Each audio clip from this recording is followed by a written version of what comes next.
What's going on, everybody? This is Over the Ropes, and this is your Monday after Mania review. I'm Tyler.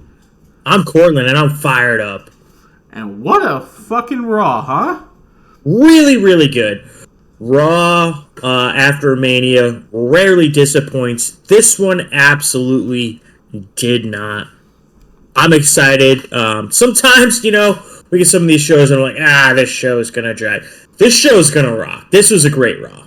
This was there's been some Raws where people had too high of expectations, and I think they've left it, like the Monday after Raw, and been like, man, that wasn't that good. That kind of sucked. But this, man, knocked it out of the park. Especially since, if I remember, last year's was not good.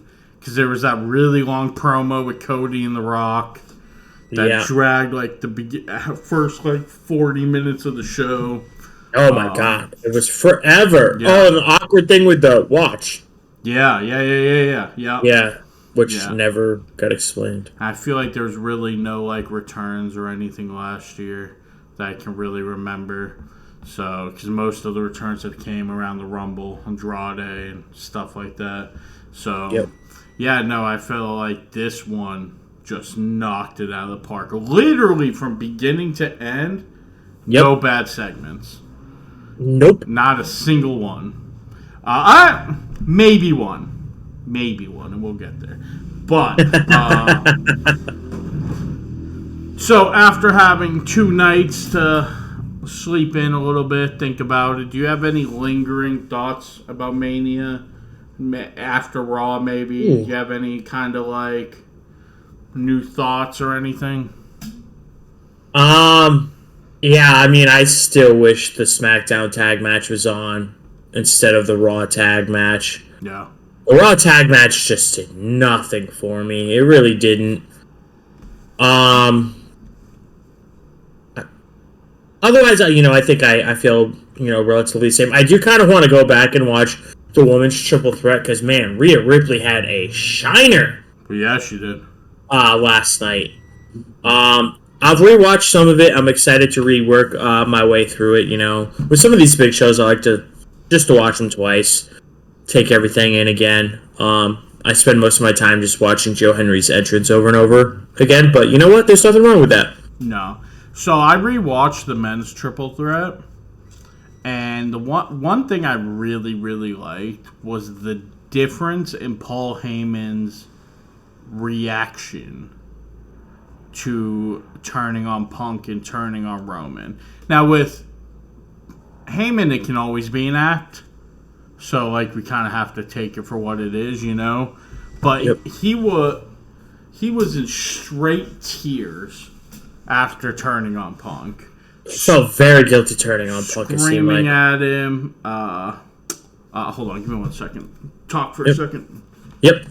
So it seemed like it was harder, at least in my recollection, harder for him to turn on Punk. But he seemed very ecstatic to turn on Roman, and I think there was a lot of built-up emotion there, and I think that was probably a little bit cathartic to turn on Roman. Yeah, I was going to say, because he was visibly upset. Visibly you made me do this. I didn't want to turn on you. But when he turned on Roman, that was straight anger. That was straight, I'm getting my piece. Yep. And the dramatic change in his, response to turning on the both of them, I feel was really cool. And, wow, that tells me a lot. Yep. So that's a good Easter egg. That's a good little nugget. Yeah. I think that's pretty much the big thing I've thought about since then, because that's the one match I've rewatched. Like you said, I've watched the Hendry Orton a million times. A million times. But what do you really take from that? Yep. Except for how over Hendry is. And, I just love the big pops. And boy, TNA. This is what you deal with. New Japan's dealing with it when it comes to AEW. But you better start building your next star, because as soon as Hendry's contract's up, he's Jordan Grayson out of there. So, yep. But all right, let's just get into this. Let's get into this delight of a show. Let's go. So we get the recaps and walk-ins. So Judgment Day walks in without a person. No Finn Balor. Yep. I noticed And they look happy as clams. just delightful. All of them just getting along, having the time of their life. So then we get John Cena. First off, I didn't bring this up on the WrestleMania. How'd you feel about him not having a Titantron? A Tron. It was just John Cena, like the most basic font. A dick. Yeah. Just black Tron, black ramp, and it just says his name in plain white. Yeah. It reminds me of when Batista went bad and it was just black and he had the spotlight follow him. Yeah. Oh man, just a dick move. And very Ciampa, when he was a heel in NXT and he would come out with no music. No music. Yeah. Oh, actually, you know what? This kind of goes with it. I listened to a podcast today of Mania because I don't, like you said with Bustin' Open, I don't listen to anything until after we do our shows, or I try not to. And he's an older guy. He's actually works for the radio up in this area. James Stewart works for 98.5. And he does a wrestling podcast, and he's older than us. I think he's in his late 40s, early 50s, and he brought up night 2 of WrestleMania.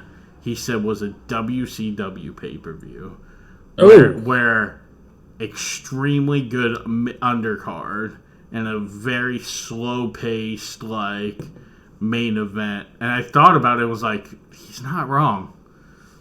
He's not wrong. Pretty great point. WCW, the best part of those shows were Jericho, Benoit, Guerrero, Mysterio, the Cruisers. Yeah. Raven. The undercard. Really was the undercard was the Conan, Buff Bagwell, and then the main event was always Hogan, Luger, Savage.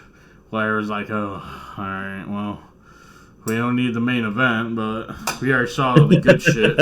But anyway, so Cena comes out.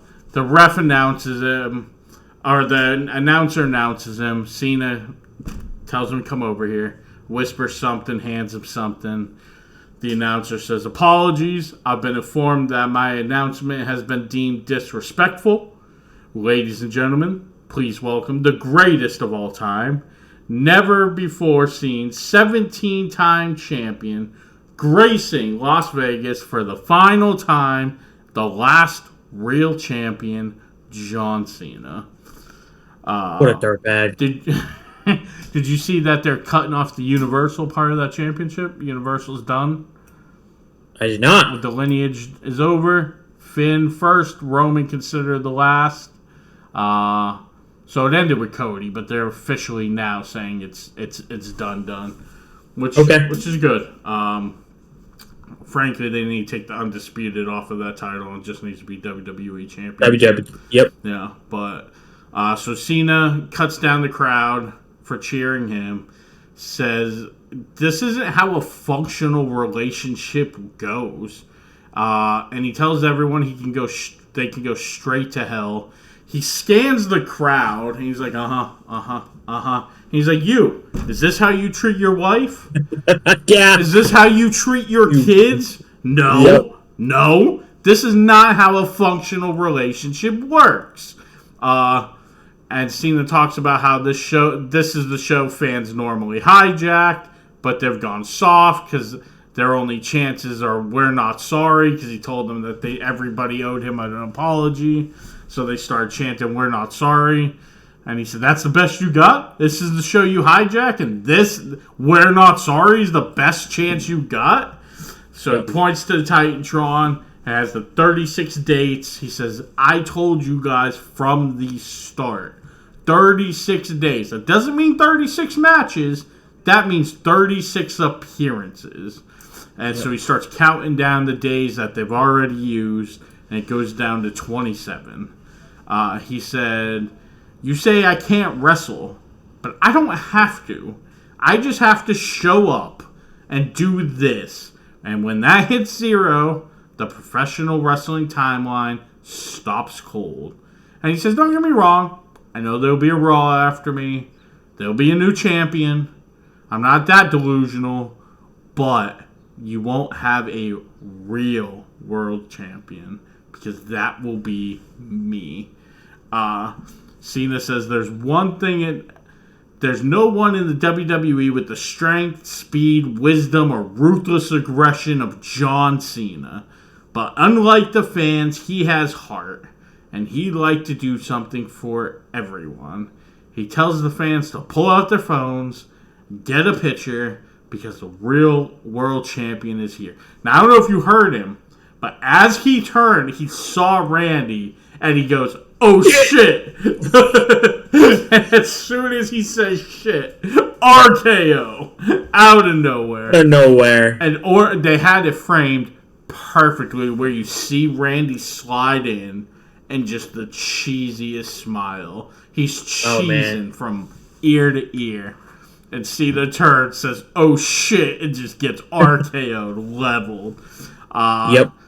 Which I think we talked about, like, Backlash is in St. Louis. Yep. So we figured he was going to have a world title match. Figured it was probably going to be Cena. Uh-oh. Hello? Hello. There you go. You froze up. Okay, we're back, yeah. Okay. Yeah, so we talked about this before, that we figured he would get a world title match. Figured it would be John Cena. And I think this is the absolute right choice. Randy versus Cena, you mean? Yeah. So I'm having a hard time with this. Okay. I'd love to see the feud rekindled. My gripe is I don't want to see either one of them lose. I feel like Cena's story makes the most sense if he's the champ the whole time. Right. But man, to have Randy lose in St. Louis is gonna be brutal. I envision this being the summer of hell, where Cena is just gonna keep cheating to win. Yep. And that's what's gonna make it that much sweeter when he loses. It's Cody. Man, I really, really, really, really don't want to watch Randy lose. So, I hope that on this ride we just get some interesting, unique, dusty finishes. That's what I expect. Yeah, I mean, Randy's definitely losing, and the people there are going to be pissed. But honestly, I never had a problem with people losing in their hometowns. I think sometimes it's good, but, like, Randy can take losses. It doesn't affect him. Same with AJ. Like, people were bitching and complaining about him losing to Logan Paul. I thought that was the worst match and kind of brought down the show a little bit, but it doesn't affect AJ losing to Logan Paul. Like, right. There's wrestlers that once they get to a certain point... I mean, I don't think if losses affect wrestlers, period, really. But once you get to a certain point, there's just no way that it could affect them. You know what I'm saying? So. Yep. Yeah, I mean, Randy will be fine. It'll be a bummer because I'm such a big fan of him, and I want him to catch Cena.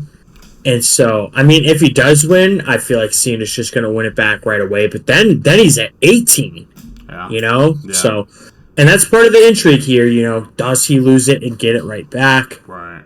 Get it back by SummerSlam? There's a ton of avenues. I think the one thing I'm certain of is it's going to turn Cody heel. I think Cena's going to hold this the whole time, and I think it's going to take Cody becoming a bad guy by the end of the year to win the title back. Interesting. That's how I see this going. Cody's going to turn into Darth Vader. It depends, because, like, I think it really depends on how much heat they get on Cena. Because if the fans hate him to the point that, like, no matter how Cody beats him, they just erupt and they start chanting for him, it's just going to turn him bigger babyface. You know what I'm saying? So I think so it really depends on how they feel about Cena when the time comes. But yeah, a good start to the show. Even though it's predictable, it was still excellent It's still a great shock moment. Yeah, great promo. Probably seen his best, or either that Since or he got back. that or the last one him and Cody did, or the first one where they both went back and forth. Like those are the two best ones he's had so far. It seemed a bit more concise too, which was great. Randy, ever since he was with Riddle, he's very much just, you could tell how much fun he's having nowadays. That guy's having a blast right now. Yeah. Isn't it great to see? Yeah, very much so.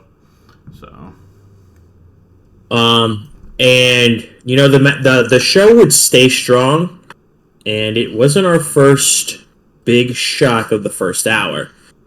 It was our first. Excuse me, it wasn't our last. Correct. Thank you. Yeah. Liv and Raquel make their way to the ring. It's announced that they're going to get a rematch for the Women's Tag Team Championships. They did announce before the match, they talked about Bayley's injury. They said it was a partial shoulder dislocation with a labral tear. Is she legit hurt? I don't think so. Okay. Maybe. I can't find anything on it either way. I was looking last night. I have not taken the time to look, but I was curious. Either way, man, I feel like Liv Morgan always has a great tag match. And again, man, she really did. She just gets shot out of a cannon to start this one. Common thread throughout the match. She just keeps going for that Oblivion. At one point, it looked like Becky had it. She reversed out of it, hit the manhandle slam, but Raquel broke it up. Raquel hits a few big moves. She hit that big powerbomb from the top. Absolutely clobbered Lyra with a big boot. They had a great camera shot of that.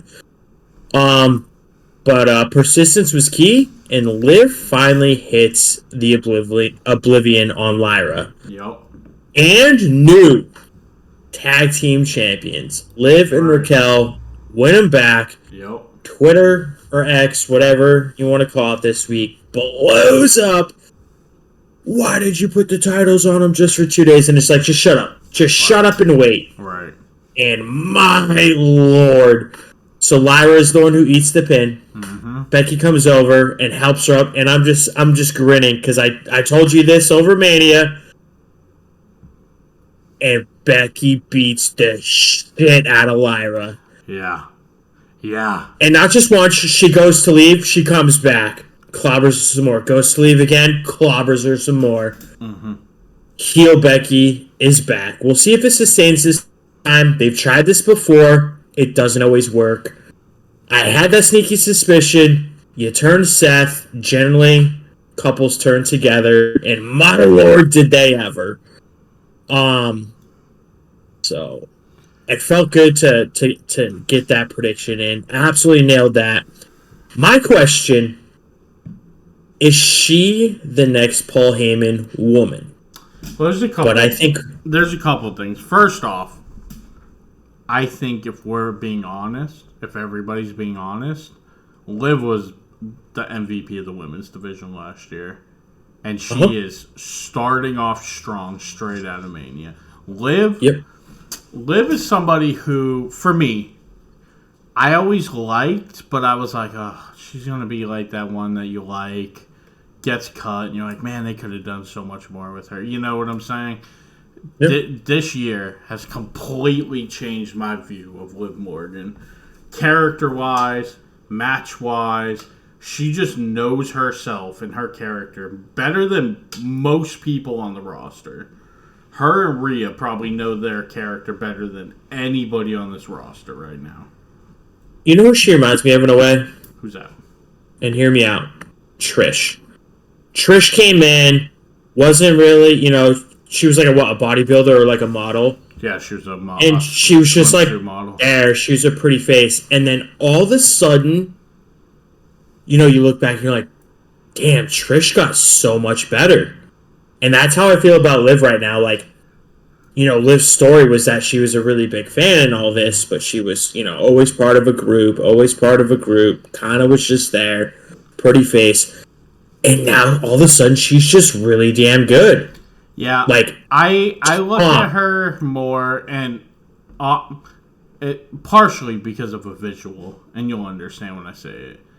But if you remember Alexa when she first started, she was with Buddy Murphy and Blake and Murphy. She had like the cheerleader gimmick. Yeah. And then like some weird like pixie like cheerleader thing. Liv, I feel like has that where kind of the same thing where you watched Alexa, you watch Liv, and you're like, oh my god, what's this? And then one day it's like you woke up and you're like, where the hell did they get this good? Alexa's like a 5-time champ. How did that happen? Right. And now Alexa did it. And frankly, this is probably the other reason I think they're a better comparison is because they both did it just in the same. Like, bitchy Alexa Bliss is Liv Morgan. Just, let's say what it is. We're talking about the character, not the person. We don't know the human beings. But bitchy Alexa was Liv Morgan now, just less slutty. You know what I'm saying? And again, the characters. But like, you know what I'm saying? So, because Trish got put through some wars. That hardcore match with her and Victoria, Survivor Series. Yep. Man. So Becky is a Paul Heyman woman. I mean, Dangerous Alliance did have Alexa Lunger Blaze. Yeah. But you brought up Becky's heel turn not working well the last time. Becky and Seth as a TV couple really didn't work the last time. Correct. You know what I'm saying? So I think probably, but I think that they're going to be heavily, like, have their hands and Paul Heyman's hands all over it. Because I think that they have no interest in being on screen together if it's not good. Right. So, and boy, as soon as they lost, I was like, Cortland called it. Holy shit. That's instantly texted you. I was like, where are you at in the show? And you're like, I just started the tag match. And I was like, all right. Yep. Yeah.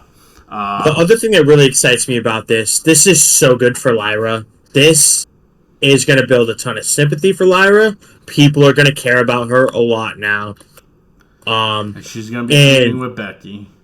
The other layer to this, now I can't wait for Bayley to come back, but I can't wait to see if she's going to bail Lyra's ass out or if she's going to turn on Lyra too. Yeah, because they were having issues. I am just as intrigued by her. I'm not as certain about Bayley, though. I was certain about Becky the second people were talking about her coming back. I knew right away what was happening here. Well, Bayley, I'm not so sure on. That was my only, like, when I talked about, like, oh, maybe they put Bayley and Roxanne together and they feud with Becky and Lyra. My only thing about that was they just turned Bayley heel, or face last year. Yep. You know what I'm saying? And you really don't want to do the Big Show thing if you can avoid it. So, like, I see her probably staying face, but also not being, like, best buddies with Lyra. You know what I'm saying? Like, I'm not going to let Becky pull her shit, but that doesn't mean I'm your protector either. You know what I'm saying? So next we get the New Day. The World Heavyweight Tag Team Champions make their way to the ring. They say no tag team alive or dead is better than us. And they are interrupted by the fucking Alpha Academy. Maxine gets the mic. She says the last time you guys faced off, Alpha Academy beat you in 60 seconds. And Maxine challenges the New Day to a match. New Day at first are like, now we're good. Maxine asks if the Minutemen are scared, and Kofi's like, what? What? No. Get Minutemen. Yeah. Get the ref down here. So ref comes hauling ass into the ring. Ding, ding, ding. And then the lights go black. And when they come on, some music I don't recognize. And it's Rusev! Baby! It's upon us. Rusev Day, Rusev, Machka, and that dude is fucking ripped, Yoked. comes out, and as soon as he gets in the ring, the New Day bounce. They are out. And he beats the living dog shit out of Tozawa and Otis and just beats the fuck out of both of them. Gets I forget what he calls it, but the Steiner recliner on Otis. The Accolade? The Accolade, yeah, on Otis, and just takes him out. Here's the thing. This is another time where, like, just because something's predictable doesn't mean it's bad. Because we knew Black was debuting on SmackDown this week. So you figure if Rusev is coming back, he's going to be on Raw.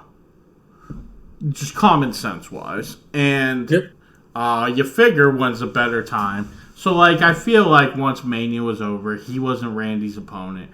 Everybody said he's going to be on Raw. Didn't make this any less cool. This was the shit. This was the balls. This was the balls. Hell yeah. So, this was cool. The only thing I thought was weird is just, like, it's like a weird time to insert himself, and I think I'm, like, just reading too much in it. Like, obviously, the prize was cool, but why is he interrupting the New Day and the Alpha Academy? Because I was just like, it's the classic jail thing. Find one of the biggest guys there and put them down. Ooh, good reference. Okay. Thank you. Did Dirty Dom teach you that? Yes, he did. Who do you think Rusev faces first? Give me his first rivalry. Ooh, give me baby faces on Raw. The first person I thought of for some reason is Sami Zayn. God, I could see those two having a great match. Hear me out. Yeah. Hear me out. I know everybody gets their backs up about people losing. What if his first feud, first pay-per-view match, Jey Uso for the world title? He's not right to the world title? He's not going to win, but it shoots him to the top of the card and makes him a threat. Beats the dog shit out of Jey. Jey barely gets out of there alive.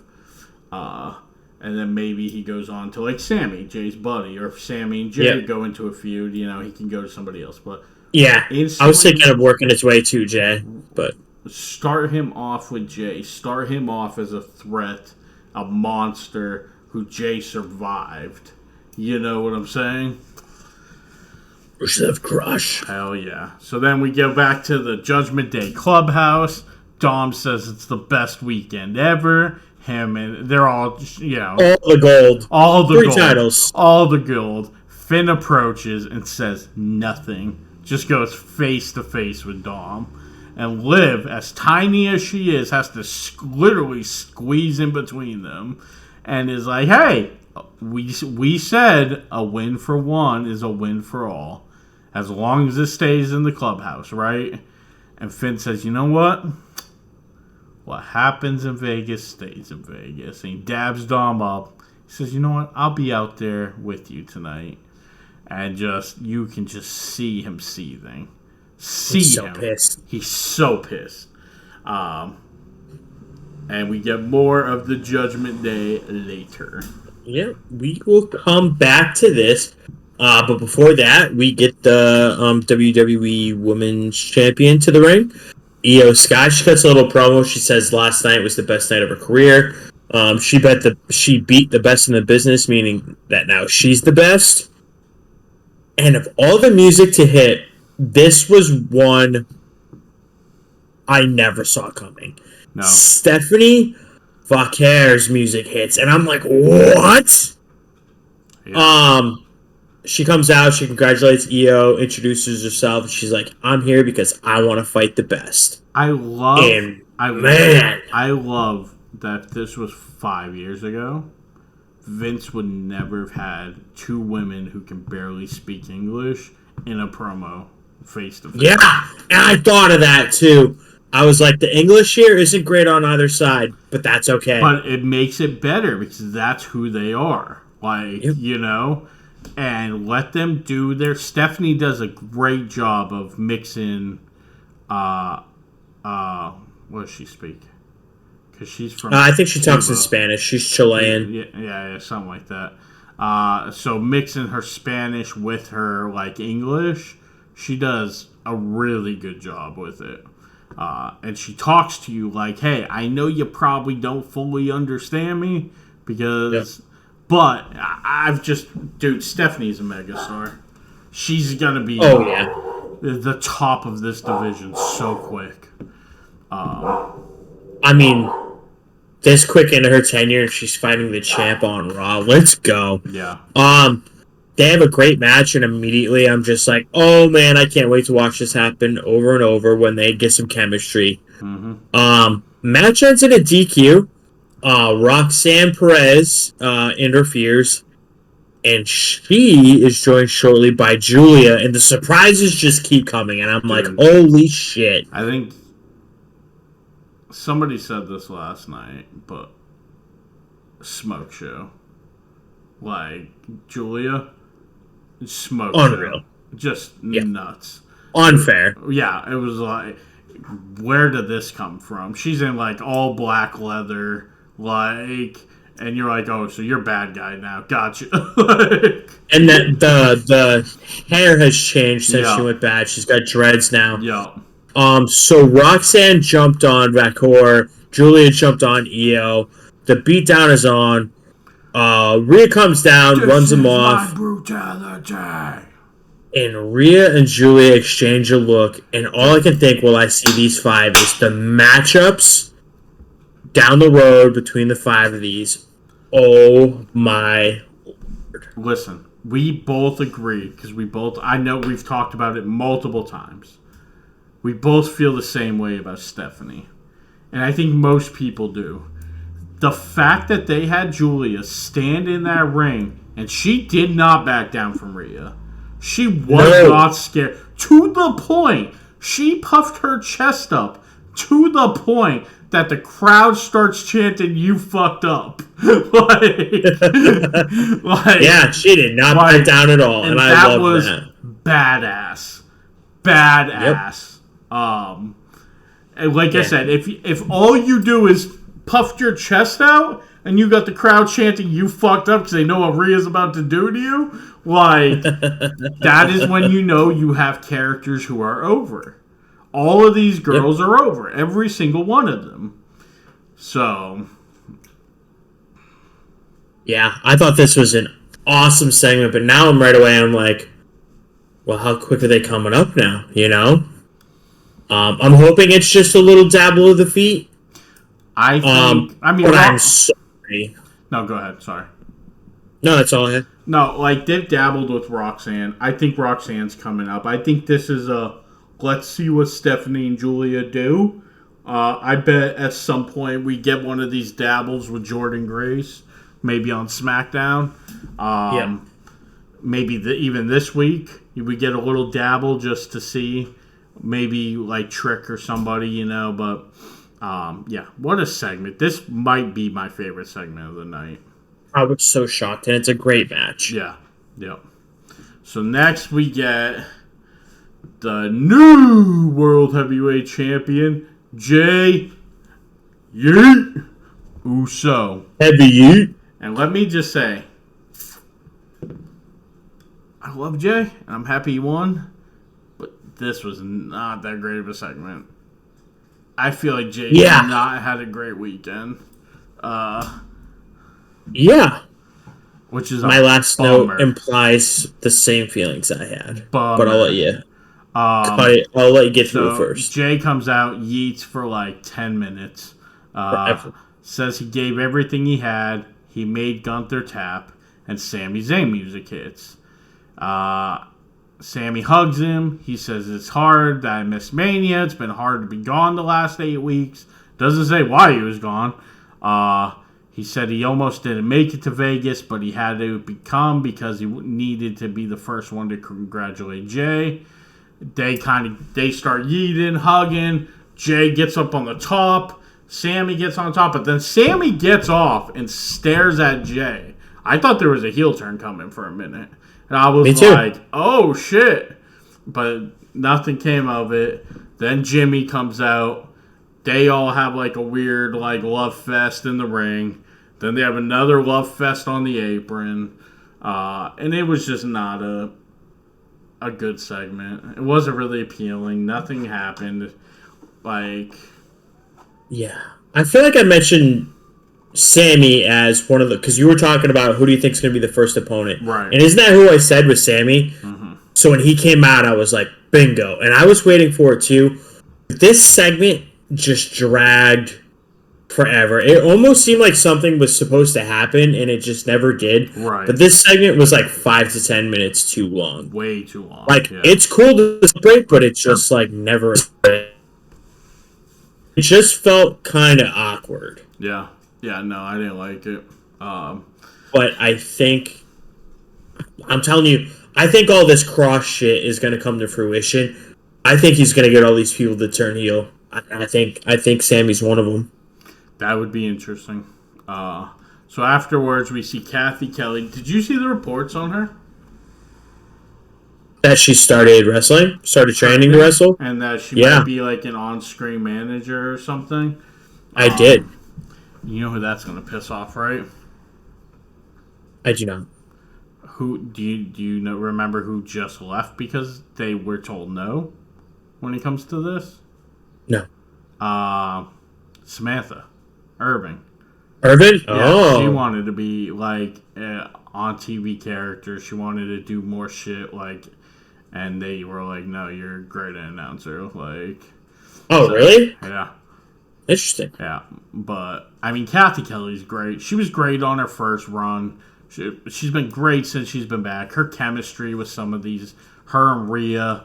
You see all these backstage videos. Oh, they're definitely buddies. Her crush on Rhea. Yep.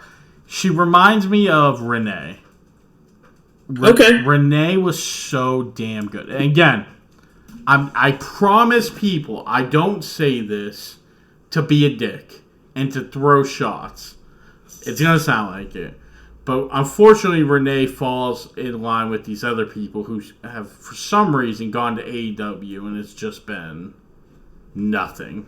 Gotten nothing out of them. Because she is not the same interviewer she was in WWE. Her chemistry with, like, the New Day, Big E, Triple H, and them always calling her out for not wearing shoes to make herself look shorter, shit like that. You know, like, Kathy Kelly reminds me so much of Renee. So, anyways, she's in the back. She's interviewing AJ Styles. She asks... Nope.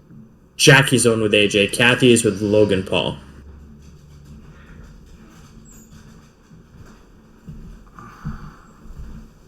Kathy had a post-WrestleMania interview with Logan Paul. Why don't I remember this? So, they were back-to-back. Oh, interesting. Huh. They were abutted, but there was Kathy with Logan, yeah. And it rolled into AJ's reply. Gotcha. So, Kathy Kelly interviews Logan after Mania. I don't fucking remember this at all. She asked Logan if he thinks he could have won without help from, his manager and the distraction from Cross. He says a win's a win. She asks what's next. He says he's ready for whatever. He's like so super offended. quick. Yeah, no, I remember offended. Now. Yeah, he's like, excuse me? Like, I didn't need any help, you know? So then we go straight to Jackie with AJ. AJ says losing to Logan is a hard pill to swallow, but he's going to bounce back and move on. And Karrion Kross approaches and is just pissed. He is so livid that AJ lost. He says, there is no bouncing back from getting pinned by Logan Paul. You are the best of us, and you losing to him makes him legit, legitimizes him. He is pissed and he is offended. And AJ's like, dude, do you want me to go back to last year? So bad. I hated who I was last year. I could not look at myself in the mirror a year ago. I'm not going back to that. He said, if I would have used those brass knuckles, beating Logan would have meant nothing. Nothing. He says, if you have such a problem with it, why don't you deal with Logan, essentially? And Yep. he says, "You go and solve the problem yourself." And he walks off, and Cross gets that creepy ass look, and he's like, "Maybe I will." Maybe I will. Yeah, yeah. Oh, him and AJ are gonna have such a great match. I'm just really excited that he's on TV every week now. I'm glad he's going to be in a feud. They just need to get And him wrestling consistently. I hope that promo really propels him. Yeah. Because that promo he hit after Mania, my God. Talk about seething. Yep. Also, speaking of seething, so we go to commercial after this, and we come back, and Gunther is hunched over the announce table, and he's got some beef with Cole and McAfee. Yep. He comes around the corner, and Cole talks so much shit.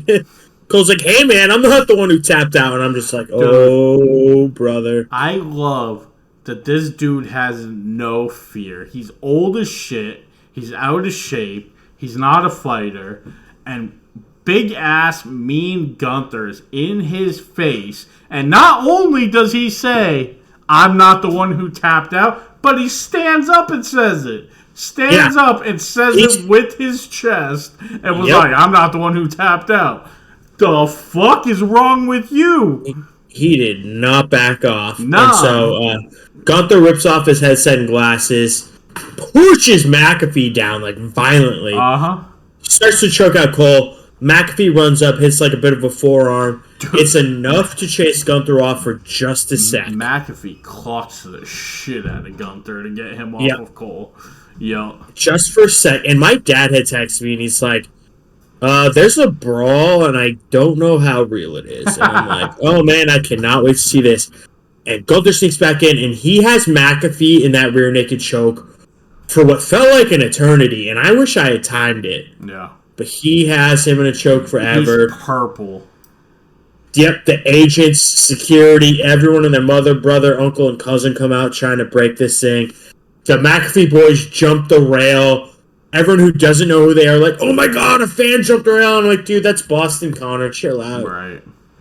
Wow, the wow factor is there, but also my head immediately goes, "Okay, where's this headed? What does this lead to?" And I know what this leads to. I have 3 suspicions. What are those? So, McAfee himself, which I think is the least likely. Graves was the next person I thought of. Okay. There's been rumors Graves could be cleared. My third, which doesn't make sense, but it's a feud they've teased, Goldberg. It doesn't make sense, but maybe him and McAfee have some sort of arrangement. But Graves has got in-ring experience. Maybe Graves... I'm going to be honest. I don't think it's any of those. Okay, what do you think? Suspension. I think his wife just had a kid recently. I think... Gunther? Yeah. So I think he's going to take some time, go and be a dad for a few months. Brother deserves a vacation. Yeah. There's rumors that Cody might be taking a few months off, too, so... Which is going to be weird. No Gunther, no Cody for the next few months. But I think that's what it's going to lead to. Corey is cleared. He confirmed that. Okay. So he has gotten medically cleared. But as he's talked about, 1, he loves announcing. And 2, he's like, man, it's going to take a lot to get back into ring shape. It's been a long time. Yep, that's fair. And frankly, I feel like if this led to him wrestling an announcer... Maybe Wade Barrett. Ooh! Size-wise, you know? Barrett, people forget how big Barrett is.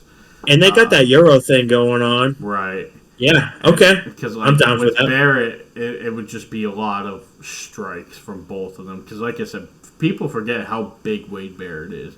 He's a big tuna. Fucking huge. So him and Gunther would just be a lot of brawling. He's a weird, the older I get, the more I can tolerate some bad guys, but that was one random bad guy I liked as a kid. I always liked Wade Barrett. Loved Wade Barrett. But I think it's because I didn't like Cena. And I was so sick of him that I was on Wade Barrett's side. Maybe, but I never had that problem with Cena, and I loved Wade Barrett. So by the time you get into that Fruity Pebble era, I'm just like, dude, fucking go home. I mean, there was a point where I was a little bit, but like when people turn as much as people did, it makes me go the complete opposite way because I'm an asshole. So the more people turned on Cena, the more of a Cena fan I became. So, but I loved Barrett. I've always loved Barrett. His feud with Orton and Cena, while he was the leader of Nexus, was so good. He's one of the few people that I think people's gripes of like, oh, Vince Durrell, this guy, blah, blah, blah, blah, blah, or is one of the few that I'm like, yeah, Barrett really could have been a top star. They put him up against Cena and Orton immediately. Like, and then they did it a few years later with Sheamus. And it was like, you could have done the same thing. So, then when I look back at, like, things I would have booked differently, him versus Cena is one of the all-time, man, you really fucked that. Or, well, didn't Cena have to fight the whole Nexus and he beat all of them? Well, no, Cena joined the Nexus. Because Barrett beat Cena. There was a match at some point where Cena went over Barrett, and it made no sense. The big 12-man tag. Yeah, maybe that's what it was, yeah. Because it was like Cena, like Daniel Bryan were like the last two or something. Yeah. And everybody was freaking out. But, like, realistically, here's the thing with that. I know people like to bitch and complain, but, dude, look at those teams. On Team Nexus, who on Nexus besides Wade Barrett and Justin Gabriel even had a small amount of in-ring talent? And they were expected to beat John Cena, Edge, Chris Jericho, John Morrison. More about at the end, like Cena went Super Cena. Cena did, but I never had a problem with seeing Team WWE winning that big match because the star power on the two teams, I was like, even back then, like, none of those guys you thought were going to amount to anything but Wade Barrett, Justin Gabriel, maybe Heath Slater. Like, I got kids. That was incredible. So then we get the final match of the night. Dirty Dom Mysterio versus Penta. Great match. Especially Penta can't have a freaking bad one. Finn's there, and Finn doesn't do shit to help. He's more or less like consoling Dom. He's like, "It's good, buddy. It's good. You got this." And Dom's like, "Dude, can you like do something to try to help me? Like, what are you doing?" And then so Penta gets on the top rope, and he's setting Dom up for a 619? So Penta's on the top rope, and JD McDonough pushed him off. Okay, the notes confused me a little bit. I was like, what? But yeah, so Penta's on top rope, and they filmed it perfectly, where at first you're like, what the fuck just happened? But JD jumps up, pushes Penta off the top. Dom hits 619, frog splash, 1, 2, 3. Dom keeps the title. JD's back. And Finn looks shocked.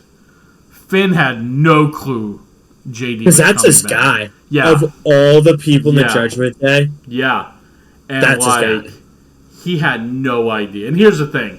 We're going to find out next week that JD was told that Finn knew. Like, you know what I'm saying? This isn't going to be a JD picked anybody over Finn. It's going to be a misunderstanding between them. You know what I'm saying? But yeah, Finn had no clue. They're all celebrating up on the apron. And Finn just walks up, and they're like trying to get Finn to celebrate. And he's just like, nah, I'm good. Like, yeah.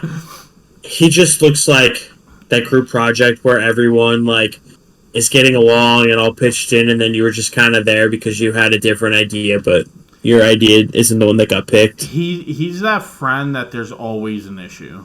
You know? Yeah. Like, when you and the rest of the homies are hanging out, it's a great time, but he shows up and you're like, motherfucker, what are we gonna do? What is it today? What? Yeah. No, really. Yeah. After this, we get another little video package of El Grande Americano, and they CGI him into just a bunch of historical old clips. You know what was the one part I liked about this? It cracked me up. What's that? What was one of the first things they showed? Oh, I don't remember. Vikingo. Was it? Yeah. Yep. I did notice that. Yep. I admittedly took this as a bit of a snack break, and I kind of listened to it. But my lord, it cracked me up. Yeah, I mean, with a show like this, that was snack time. Yeah. But yeah, one of the first clips they showed had Vikingo, and then I was like, oh, okay. So we're getting there. We're getting there. Yes, sir. And then we get to the last segment of the show, and my lord, this 10 minutes, ride. Seth and Heyman to the ring. Mm-hmm. Seth is a visionary. He is revolutionary. And he's still the wise man and the best friend in the world. And before he can get another word out, CM Punk hits the ring. He's taping up his wrist because he's ready. Way down. Yeah. He's ready to throw hands. Yeah. He slides in. The brawl's on. He stomps the ever-living mud hole piss out of Seth. And he turns around and he wants a piece of Heyman. Yep. And, the hunt is on. Seth sneaks up from behind, rakes the eyes, hits the stomp, and man, Seth just, his unstoppable run of the last month continues. Yep. Heyman grabs the mic, and I love this. We are going to conclude the weekend of WrestleMania 41 by propelling the news all the way to 42. Yep.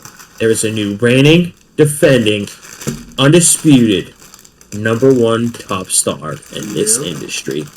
And Roman's music hits, and I'm like, let's go! So here we are talking about we're not going to see Roman for months. We see him on the Raw after. Yep. He comes in, spears the guts out of Seth, and once again, great camera work. We've had some production woes the last couple weeks, not tonight. A+s all around. Yep. He hits the spear on Seth. The Superman punch on that fat bastard Paul Heyman. And then he gets back to his corner. He's ready to spear Paul. And boom, he gets speared out of his Jordans.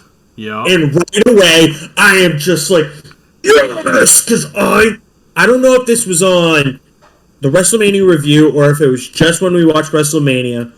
What did I fucking tell you? Yep. The next Paul Heyman guy was Braun Breaker, and holy shit, it already happened. They didn't even give it a week. Yeah, Nostradamus Cortland this week. Yeah. Out of nowhere, man. I don't know. Usually Mania is not my strength, but some of these stories, I don't know. It just made sense. It was time for some new Paul Heyman guys. Braun spears Punk. They take out Punk and Roman, and all of a sudden, it looks like there might be a new Dangerous Alliance forming. Hell yeah. And I'm curious how big this grows. We talked about this a lot in the group chat, but this is basically what we laid out. Is Becky what's wrong? What's going on? Huh? Nothing. Is she the female in the group? And then, we had some discussion about who the tag team was going to be, and basically it came down to some of us thought it could be DIY. I personally am on team Theory at the least. It doesn't have to be Theory and Waller because I do want them to break up. But I can see Nathan Frazier, Austin Theory, and Becky Lynch being in this group. You know a team that nobody mentioned? Who's that? Who gets no reactions right now? How about Motor City Machine Guns as the tag team? Well, they need something badly. Right. And they could be that, technician team. Yeah. Dude, they need something. Exactly. They get no reaction. No reaction, nothing. Which is nuts to me. Nuts. I love that team. That's my favorite tag team right now. Like, the fact that they get no reaction. Oh, absolutely. I've loved them. But again, I was a big TNA guy. I loved them as singles wrestlers. So, when Shelley won the when Sabin won the title from Bully Ray, I lost my damn mind. So, but yeah, they would be a good tag team. Somebody brought up they need the ex tag team wrestler. Could be Nathan Frazier. Yeah. because that scumbag's He's a Seth guy. pushing, turning on Axiom soon enough. So, Exactly. Yeah. And they just dropped the titles. I think the time in NXT is up. It makes a ton of sense. He posted a picture of him and Seth on Twitter. Yeah. So. He's a Seth Rollins guy. It makes way too much sense. Yeah. Yeah. And there was a moment years ago with Seth and Austin Theory. I just think it makes too much sense. Theory, to me, screams Paul Heyman guy. Yeah. Yeah. I just think it makes way too much sense. Braun Breaker so jazzed. Coming in, at the end, Seth got another stomp on Punk. Breaker hits the super spear on Roman. All I sat there and thought was, dude, we're going to get Breaker and Roman at SummerSlam. And oh my God. Like, Rematch. What a match for Braun Breaker. Like. Kennesaw State versus Georgia Tech. Yeah. So I facepalm myself because I just got a notification. Oh? And I listen to a lot of sports talk radio, so this might mean nothing to you. But Celtics fans are going to be obnoxious. What happened? Their favorite player in the world, Peyton Pritchard, 6th Man of the Year. I don't know Let's go! People act like Peyton Pritchard is anything other than a bench player. I don't get it. Peyton Pritchard sucks. I play basketball better than Peyton Pritchard. All right? Come on now. Bro, you can't even spell three-pointer. I can shoot one, though. All right? Peyton drills threes. Hey, you notice every time he's the best player on the field, they lose by 20? I'm just saying. It's a court, first of all, you son of a bitch. What did I say, field? Yes. Yeah, the ending of this show was incredible. Braun Breaker's a perfect Paul Heyman guy. Him and Seth with Paul Heyman raising their arms up at the end of the show. You could just visually see Becky there, even though she wasn't. And yeah, I hope this is like a big faction. Give us the Heyman family. You know what I'm saying? Like, yep.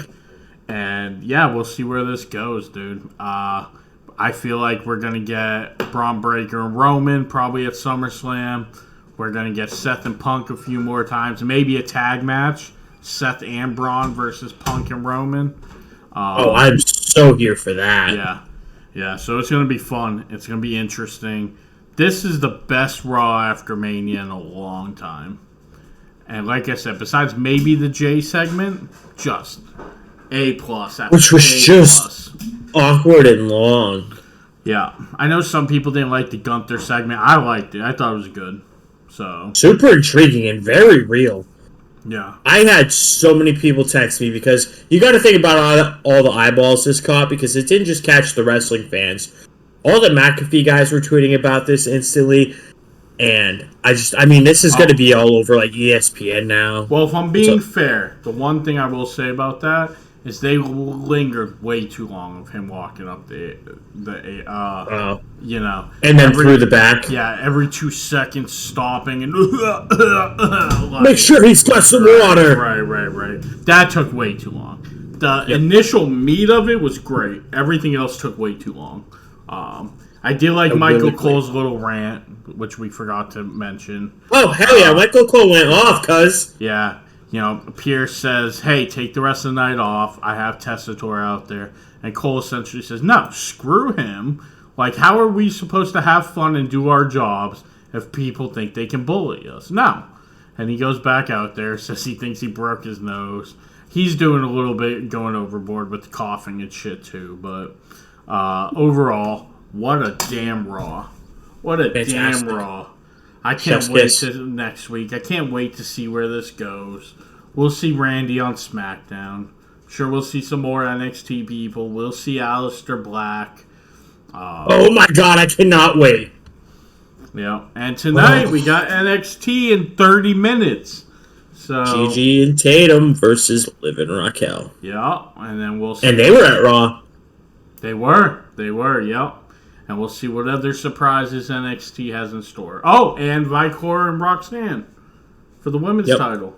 So that is a great show ahead of us, brother. Yes, we do. So that is your Raw After Mania review. Give us a like, subscribe, follow, hit the notification bell. Support us so we can give you more content. Watch the videos, comment. Tell us all of the opinions that you hate and the few that you like, And we will interact as soon as we see it. So, until then, we will see everybody tomorrow with the Netflix After Stand and Deliver.